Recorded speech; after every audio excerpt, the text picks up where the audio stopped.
Ya, Ombudsman Republik Indonesia mencatat pelaksanaan PPDB menjadi pengaduan pelayanan publik terbanyak sejak 2021.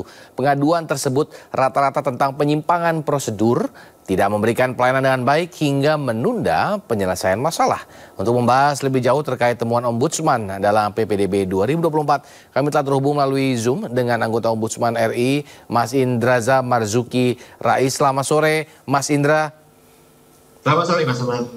Mas, ini bagaimana temuan Ombudsman terkait dengan PPDB tahun 2024? Apakah banyak atau seperti apa, Mas Indra? Ya, PPDB sedang berjalan di seluruh Indonesia dengan jadwal yang tidak sama. Ya. Jadi ada macam-macam, ada yang mulai membuka dengan zona prestasi, ada yang mulai dengan afirmasi dan segala macam. Namun kalau yang dilihat dari tadi berita juga, bahwa memang ada masalah terkait dengan sosialisasi kepada masyarakat. Belum semua masyarakat melek informasi. Sehingga terjadilah kayak yang tadi, antrian, masalah. Belum lagi deh kalau ditanya terkait dengan pelaksanaannya, panitia pelaksanaannya kadang-kadang servernya juga bermasalah, aplikasinya bermasalah. Kami temukan minggu lalu di Jawa Barat, server sempat down. 8 jam. Apa yang terjadi? Masyarakat panik semua. Nah, ini juga. Ini jadi kendala. Memang tantangan dari tahun ke tahun adalah ketika dilakukan sistem online yang tujuannya sebetulnya bagus, mengurangi interaksi antara petugas dengan orang tua, tapi juga untuk lebih memudahkan tidak ada antrian yang panjang. Tapi ternyata infrastruktur kita kadang-kadang memang belum cukup, sehingga apa yang dilakukan oleh beberapa sekolah memberikan bantuan, membuka akun, mendaftarkan siswanya, itu adalah satu hal yang baik buat kami. Oke, adakah kecurangan yang ditemukan oleh Ombudsman atau yang dikeluhkan terkait dengan PPDB online, Mas Indra? Ada. Sebetulnya yang pertama kali ada kalau dilihat di Sumatera Selatan sekarang terjadi, kami meminta dinas menunda pengumuman kelulusan jalur prestasi karena apa? Kami temukan ternyata kurang lebih 70% siswa yang masuk dengan jalur itu ternyata tidak berprestasi. Jadi memang ada siswa-siswa titipan dan segala macam, itu udah salah satu kecurangan. Belum lagi zonasi. Zonasi beberapa sudah dimulai. Mereka sudah mulai dengan memalsukan data kependudukan. Itu juga kami temukan. Jadi banyak kecurangan. Jadi lalu kalau jalur afirmasi itu juga kami temukan adalah apa? Memalsukan data kesejahteraan. Lalu juga tidak membuka kuota yang sangat lebar, sehingga apa? Ketika tidak terpenuhinya kuota tersebut, maka ada bangku kosong yang memang ada potensi untuk diperjualbelikan pasca PPDB. Oke, modusnya berarti cukup banyak ya, Mas Indra. Lalu banyak sekali. Lalu ini yang bermain di sini tuh siapa, Mas Indra? Apakah karena memang ada supply, ada demand, atau bagaimana sebenarnya? Ya, kalau ditanya semuanya memang ada ya. Kalau ditanya masalah, kita melihat dari persiapan. Bagaimana ketika menentukan jalur, kuota, dan segala macam. Di situ ada beberapa daerah yang mengeluarkan juklak-juknisnya yang memang membuka lebar dilakukannya kecurangan. Nah, mulai. Lalu yang kedua, oknum-oknum di panitia pelaksana. Yang ketiga juga orang tua. Orang tua memaksa. Antara lain yang memalsukan data, bahkan ada yang tahun lalu ditemukan menyogok, menyuap. Tadi yang pertama apa, Mas Indra, kalau boleh diulang yang pertama? Yang pertama adalah ketika penyusunan regulasi. Nah, itu di situ kadang-kadang regulasinya dibuat untuk memberikan celah-celah dilakukannya kecurangan. Regulasi ini yang buat siapa? Daerah, dinas. Dan memang sengaja dibuat agar ya bisa sedikit kurang lebih ada permainan lah di situ, seperti itu ya, Mas Indra. Ada celah-celahnya. Jadi memang ada. Jadi sekarang ya peraturan pusat Kemendikbud sudah mengeluarkan Permendikbud nomor 1 tahun 2021, lalu dikuatkan dengan keputusan Sekjen Kemendikbud nomor 47 tahun 2023. Itu sudah jelas lebih detail. Tapi apa yang terjadi di daerah kami temukan, mereka banyak yang membuat aturan-aturan yang menyimpang dari aturan payung. Oke. Dan ini bukan karena memang ada otonomi daerah ya terkait dengan Disdiknya sendiri? Betul, antara lain juga karena otonomi daerah. Ketika Kemendikbud dan tidak bisa menekan itu, maka harusnya ada koordinasi dengan Kemendagri.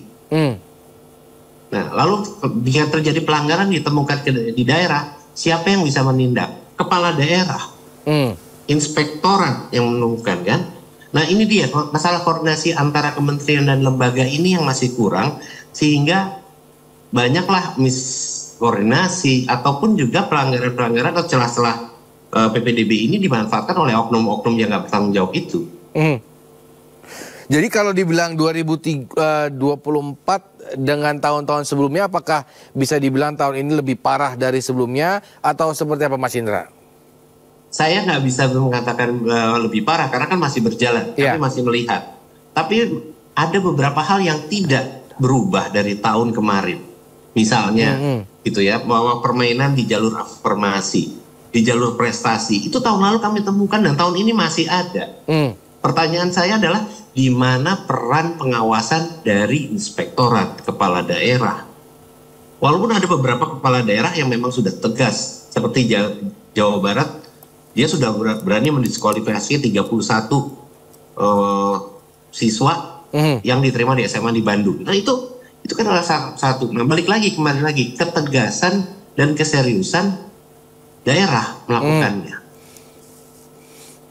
Oke, tapi kalau untuk di pusat saya bilang adalah masalah Kemendagri, Kemendikbud dan semua, termasuk Kemenko PMK untuk melakukan koordinasi yang lebih kuat untuk mengawasi ini.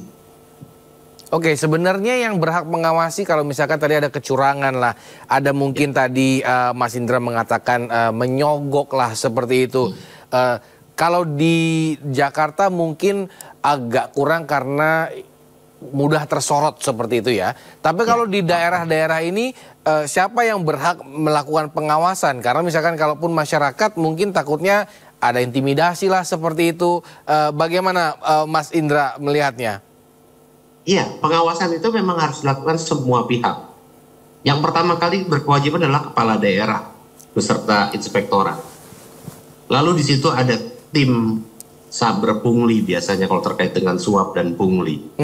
Lalu juga masyarakat itu harus bisa melakukan pengawasan dan memberikan laporan baik kepada jalur-jalur pengaduan ataupun juga kepada ombudsman. Ombudsman ada di seluruh provinsi kebetulan.